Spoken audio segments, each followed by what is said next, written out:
السلام عليكم.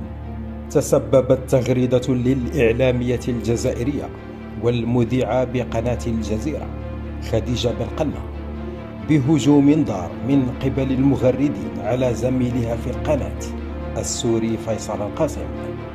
ونشرت خديجة بن قنة عبر حسابها بموقع التدوين المصغر تويتر خبرا يفيد بإيقاع غرامة بلغت 3.5 مليون يورو من قبل شركة أركون على قناة كانال الفرنسية بسبب إهانة وسب مذيعها الفرنسي التونسي الأصل سيريل حنونة للنائب الفرنسي لويس بويارد في أحد المقالات.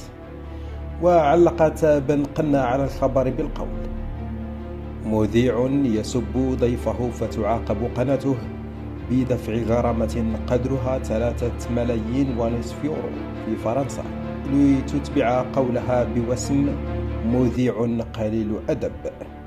الردود على التغريدة تحولت لموجة هجوم ضاري على الإعلامي والمذيع السوري فيصل قاسم، وبشكل خاص من قبل المغردين الجزائريين الذين يعتبرون أن بينهم وبينه ثأرا على إثر تهجمه المستمر على النظام الجزائري، وخاصة بعد انتقاده للجزائر مؤخرا بسبب توجيهها مساعدات لضحايا الزلزال وتسليمها لنظام الأسد.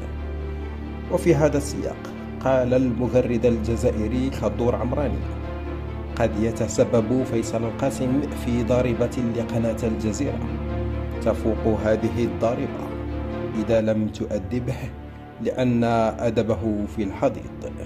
وقالت المغردة عائشة بن يحيى: زميلك فيصل القاسم يسب ضيوفه ويشتمهم على الهواء، لا داعي لمعاقبته بدفع غرامة، لأنه دفع غرامة أغلى وأكبر من المال، سقط احترامه عند الناس.